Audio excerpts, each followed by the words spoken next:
नमस्कार, मैं रवीश कुमार। गोदी मीडिया ने आम जनता को इस तरह से झूठ की चपेट में ले लिया है कि जनता के लिए भी उससे निकलना आसान नहीं। गोदी मीडिया के अलावा आईटी सेल है और अन्य संगठनों से जुड़े लोग इस तंत्र के नॉन स्टेट एक्टर हैं जो स्टेट का काम कर रहे हैं झूठ फैलाकर।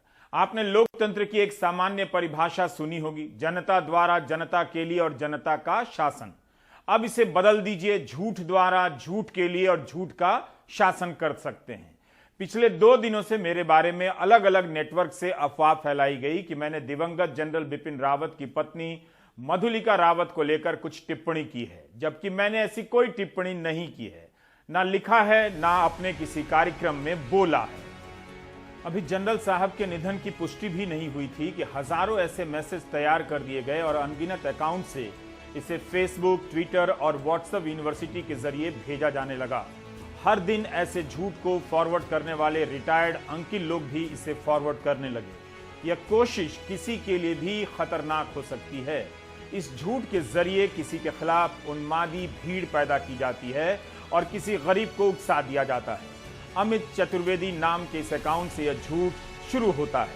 हम दावा नहीं कर सकते कि पहला ट्वीट अमित चतुर्वेदी ने किया या किसी और ने। अपने बायोडेटा में इंजीनियर और आध्यात्मिक लिखने वाला अमित चतुर्वेदी झूठ की इंजीनियरिंग में माहिर लगता है। अमित ने अपने ट्विटर अकाउंट की प्राइवेसी सेटिंग सीमित कर दी है। अब केवल वही देख सकते हैं जो उसे फॉलो करते हैं। अमित चतुर्वेदी ने 2015 में ट्विटर पर अपना अकाउंट बनाया और 6 साल में 1.25 लाख के करीब ट्वीट किए। उम्मीद है गीता से प्रेरित रहने वाला अमित एक दिन सत्य से भी प्रेरित होगा। न जाने कितने लोगों ने यह अफवाह फैलाई। जनार्दन मिश्रा के ट्विटर अकाउंट से भी इसी तरह के ट्वीट किए गए। जनार्दन मिश्रा की प्रोफाइल में प्रधानमंत्री मोदी की तस्वीर है। इन्हें 1,86,000 लोग फॉलो करते हैं। जनार्दन मिश्रा ने भी इतना लंबा चौड़ा अनाप शनाप मेरे बारे में लिखा है। राष्ट्रवाद और धर्म का नाम लेकर इन जैसे लोग इतना झूठ कैसे बोल लेते हैं? इसकी तरकीब के बारे में प्रधानमंत्री मोदी जनार्दन मिश्रा को डीएम कर पूछ सकते हैं।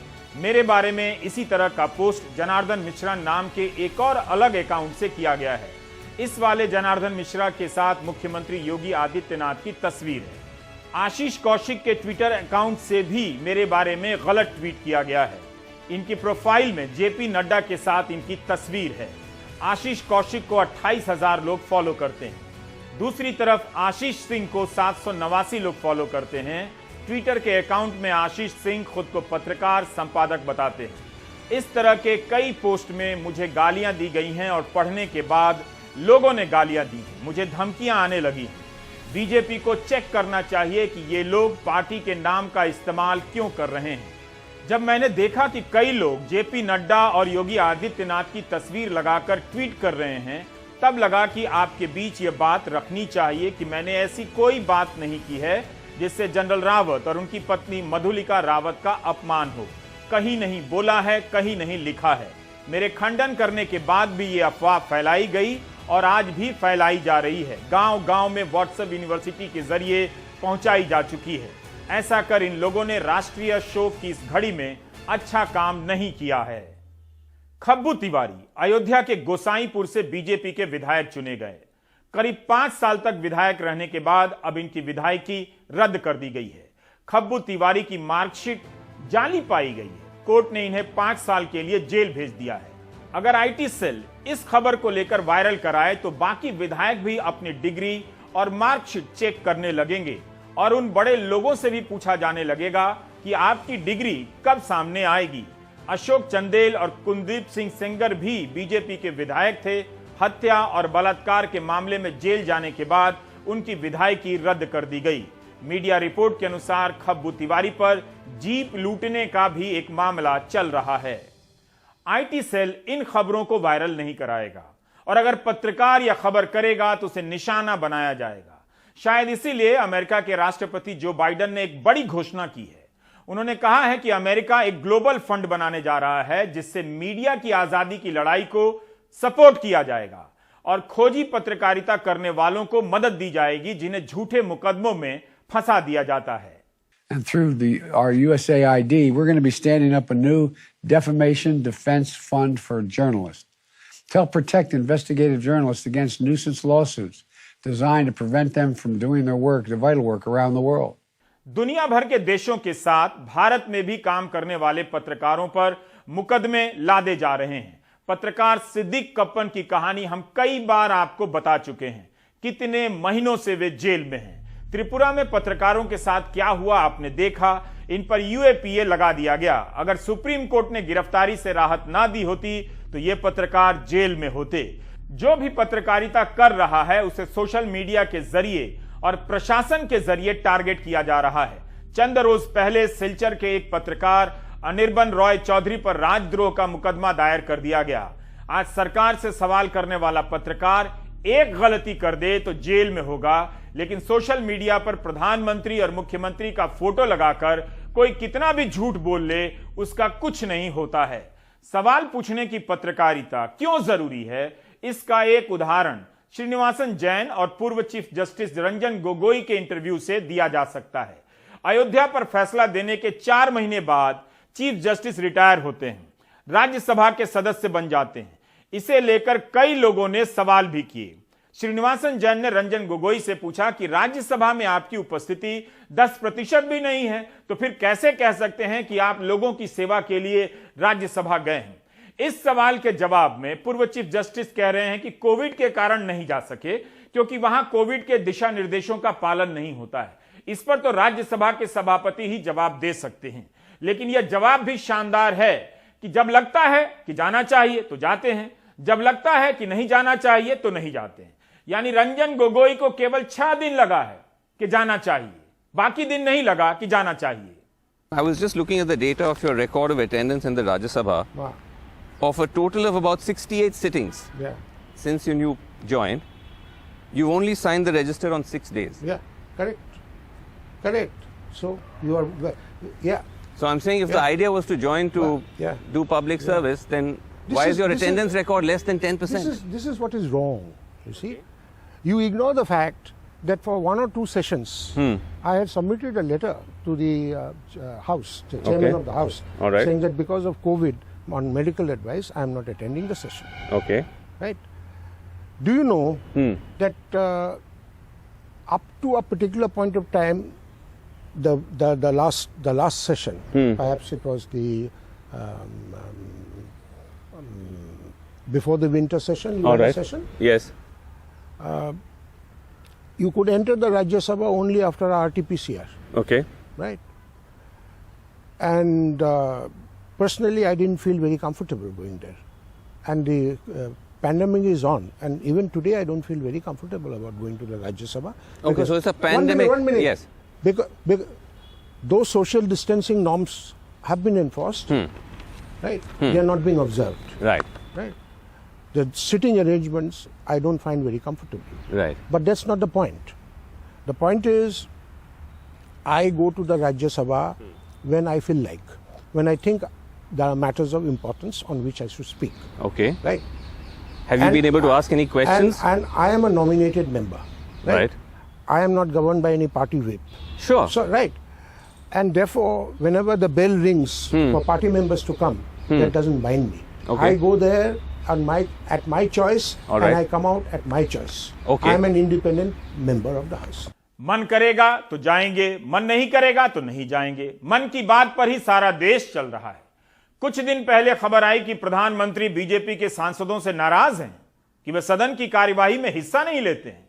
हेडलाइन तो बननी ही थी। अब खबर आई है कि बीजेपी ने अपने 100 सांसदों से कहा है कि संसद में आने के बजाय चुनावी राज्यों में काम करें।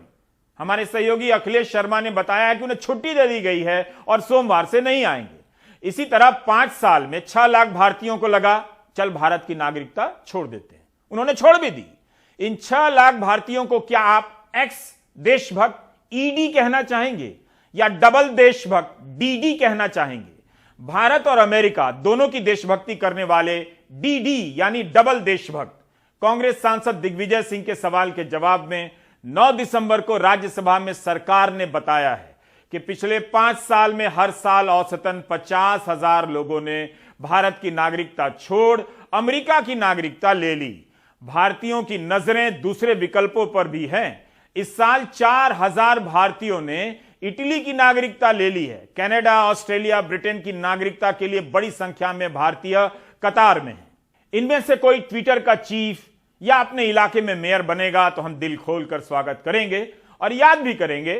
फिलहाल यहां के लोगों की चिंता करते हैं। यहां पर हम यह सवाल लाना चाहते हैं कि आईटी सेल की झूठ की फैक्ट्री में कौन लोग काम करते हैं और धर्म के नाम पर सड़क पर उतरकर कौन लोग भीड़ बन रहे हैं। आप ऐसी हिंसा के किसी भी वीडियो में देखेंगे तो इसमें साधारण घरों के लड़के नजर आते हैं जिनके हाथ में लाठी है, पत्थर है, किसी चूड़ी वाले को ये मार रहे हैं, किसी सब्जी वाले को पीट रहे हैं, किसी स्कूल में पत्थर चला रहे हैं। वहां पुलिस होती है, रोकती भी है, लेकिन कई बार पुलिस भी सहायक की भूमिका में मूक दर्शक नजर आती है। बहुसंख्यक धर्म के नाम पर ऐसा करने वालों के प्रति सहनशील नजर आती है। इन्हें पुलिस का खौफ नहीं होता है। आर्थिक असमानता पर पर्दा डालने के लिए धर्म के सहारे राजनीतिक समानता कायम की जा रही है, क्योंकि यह बात छिप जाए कि भारत में अमीर ही अमीर हो रहे हैं, गरीब पहले से ज्यादा गरीब हो रहे हैं। इस रिपोर्ट के अनुसार भारत के एक वयस्क नागरिक की औसत कमाई, मासिक महीने की कमाई 17,000 से कुछ अधिक है। अगर आप आबादी के 50% हिस्से की कमाई को देखें तो वह महीने में औसतन 5,523 रुपए ही कमाता है। इस देश में केवल 10% ऐसे लोग हैं जो महीने का करीब 1 लाख कमाते हैं। इस 10% की कमाई और बाकी के 50% की कमाई के बीच 20 गुना का अंतर है। हम आए दिन अखबार और टीवी चैनलों के विज्ञापन के जरिए एक ऐसा भारत देखते रहते हैं जो केवल 10% के लोगों का है। बड़े बड़े मॉल को देखते हुए, महंगे टोल टैक्स देकर एक्सप्रेसवे से गुजरते हुए उस 50% भारत की सोचिए जो महीने का 5,500 रुपए ही कमाता है। इस रिपोर्ट के अनुसार भारत का मिडिल क्लास भी गरीब जैसा ही है, बहुत छोटा है आकार में और बहुत कम कमाने वाला है। हर दल के पास धर्म की राजनीति का कोई ना कोई स्कीम है। राजनीति अब सही और गलत के हिसाब से नहीं होती, धर्म और धर्म को मानने वालों की संख्या के हिसाब से होने लगी है। कोई मुखर है तो कोई चुप है। सांप्रदायिकता के कई वर्जन लॉन्च हो चुके हैं। गुरुग्राम में 5 हफ्ते से नमाज को लेकर यही चल रहा है।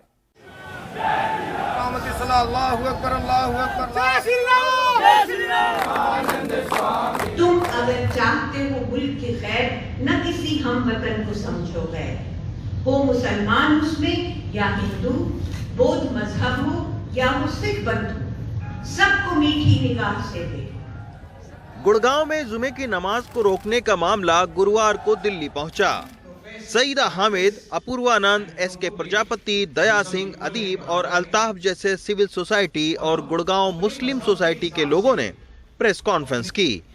इसमें उलेमा जावेद भी थे, जिनके साथ हिंदुवादी संगठनों ने दुर्व्यवहार किया था। गुड़गांव मुस्लिम सोसाइटी के मुताबिक पहले गुड़गांव में 100 खुली जगहों पर जुमे की नमाज अदा होती थी, जिसे हिंदुवादी संगठनों के दबाव में 18 जगहों पर कर दिया गया है।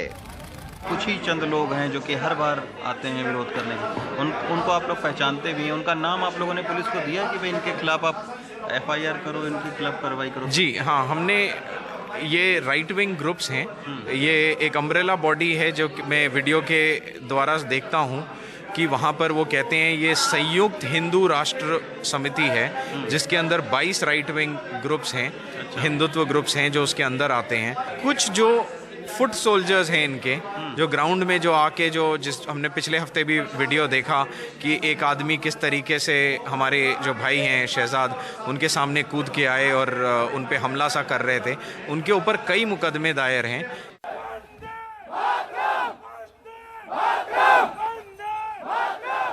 हालांकि गुड़गांव में जब प्रशासन की दी गई जमीन पर भी हिंदुवादी संगठनों ने मुसलमानों को नमाज पढ़ने से रोका, तो दया सिंह ने गुरुद्वारे में नमाज के लिए जगह दी और अक्षय यादव ने अपने गैराज की जमीन दी। इन कट्टरपंथी हिंदुवादी संगठनों के खिलाफ SL प्रजापति और दया सिंह जैसे लोग भी खड़े हैं। उनका कहना है कि नमाज में खलल डालने वाले लोग हिंदुओं के भी दुश्मन हैं।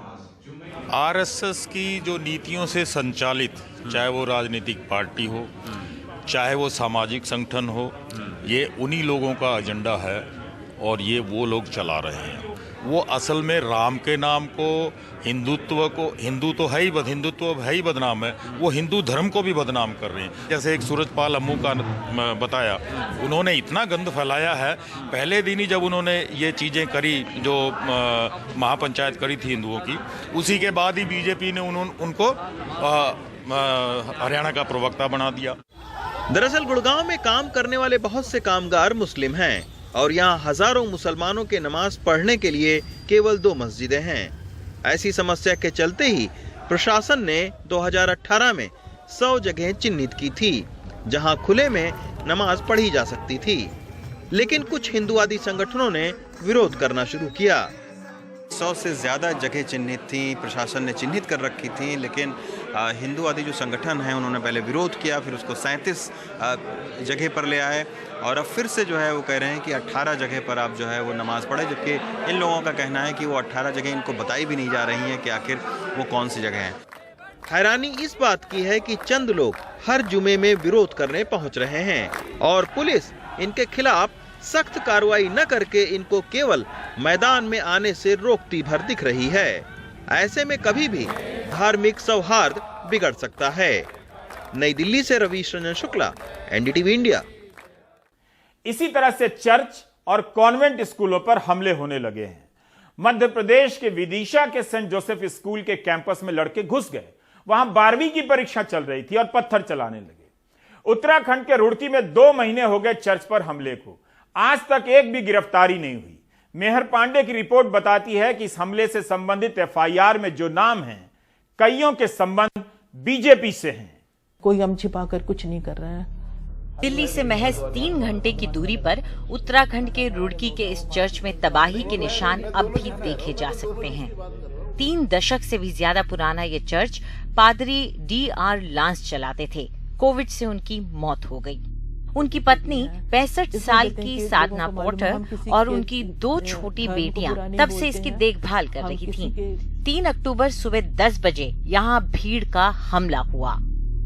मैं ठीक इस जगह पे बैठी थी, यहाँ पे मेरी चेयर थी, यहाँ पे मेरे ऊपर एक फैन लगा हुआ था, वॉल फैन, और मेरा चेहरा इस साइड में था। मेरी बेटी इवा वहाँ पर थी। वही 10 बजने में 1 मिनट था। इस सीढ़ियों से बहुत बड़ी भीड़ अंदर आई और पूरा हॉल भर गया। एक बड़ी क्रॉस यहाँ थी, क्रॉस को तोड़ करके और ये पुलपिट के अंदर घुसेड़ा है, उसका ये पार्ट है। हाँ, क्रॉस को तोड़ा उन्होंने। There was a guy who was standing next to me.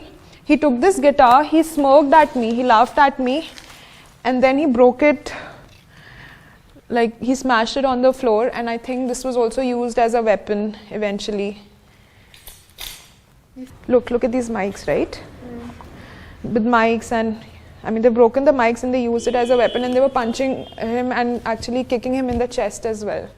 कुछ घंटों बाद साधना पोर्टर ने FIR दर्ज कराई, कुछ हमलावरों के नाम भी दिए। डराने वाली बात ये थी कि उन्होंने बताया कि उनमें कुछ पड़ोसी भी थे।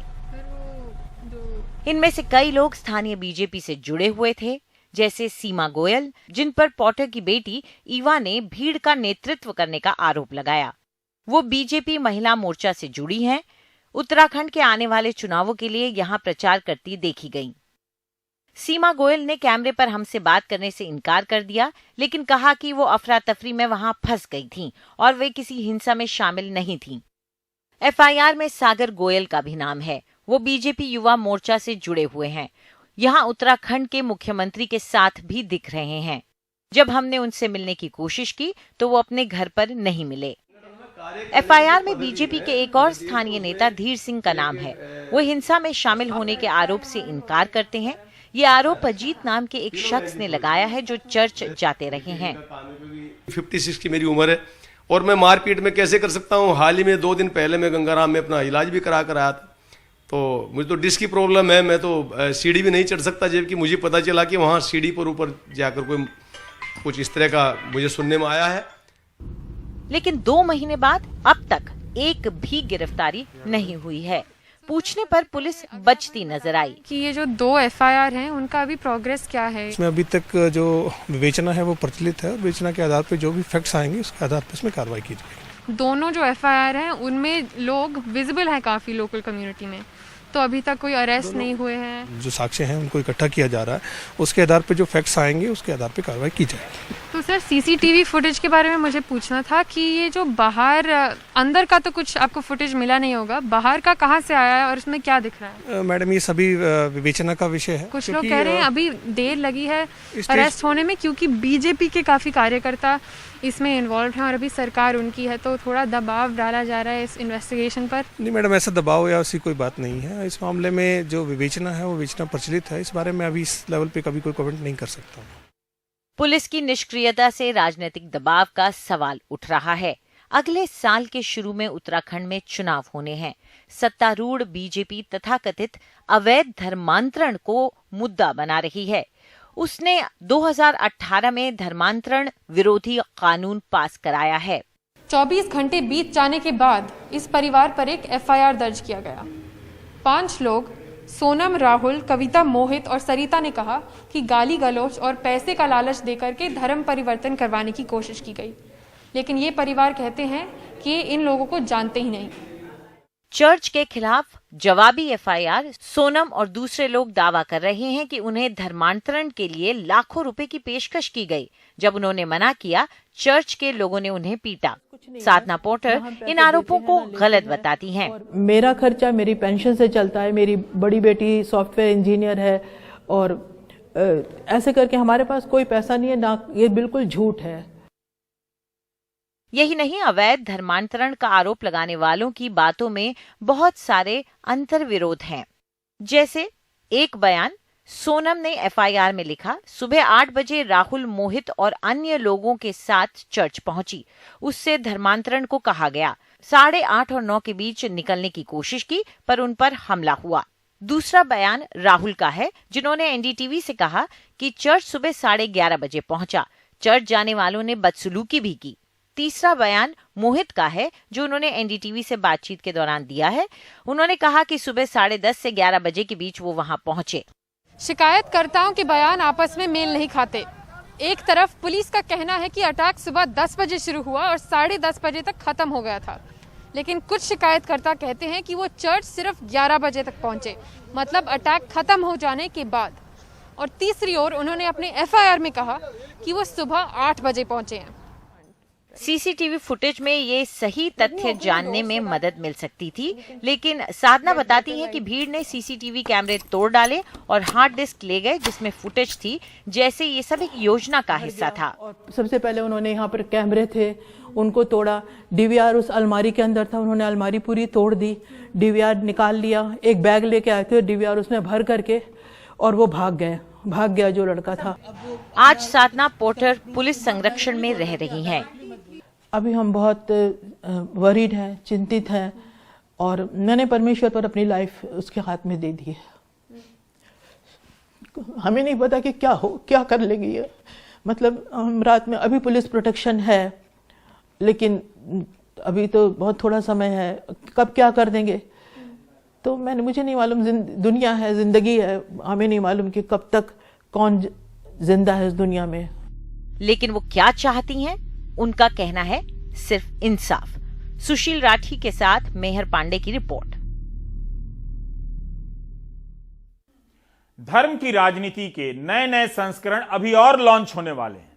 आप उसी में उलझाए जाएंगे और केंद्रीय विश्वविद्यालयों में 6000 प्रोफेसरों के पद खाली रह जाएंगे। आपके बच्चे बिना टीचर के ही पास होंगे और भारत विश्वगुरु बन जाएगा। जब बन ही गया है तो ब्रेक ले लीजिए।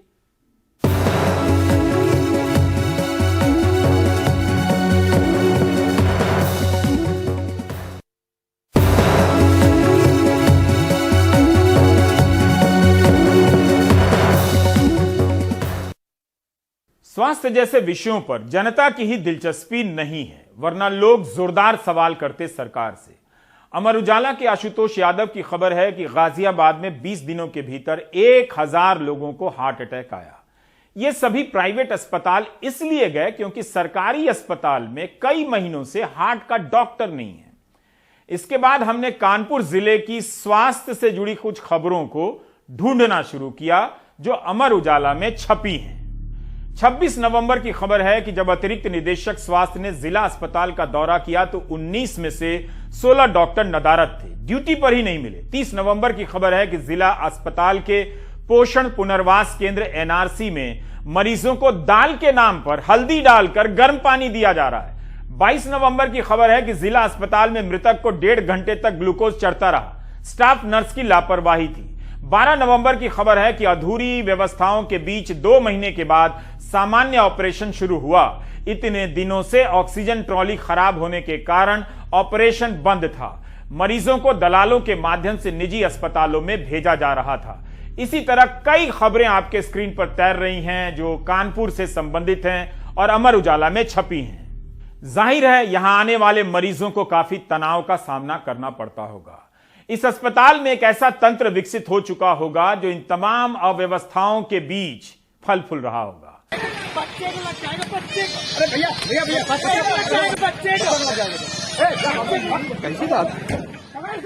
यह वीडियो कानपुर देहात के उसी जिला अस्पताल का है। पुलिस अधिकारी एक व्यक्ति पर चढ़ गए हैं, उसे मार रहे हैं। उसके बाद कई पुलिसकर्मी उसे सरकारी जीप में लाद कर डाल देते हैं। फिर आप ये देखते हैं।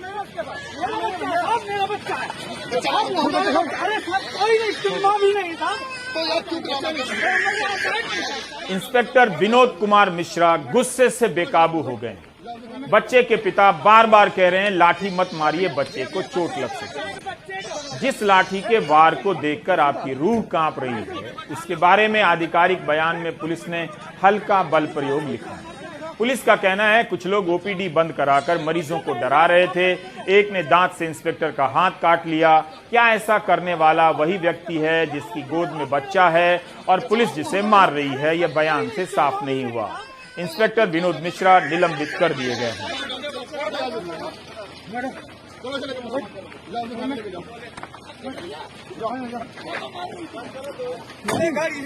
तुमको हीरो बनाऊंगा, हीरो तुझे हीरो बनाऊंगा।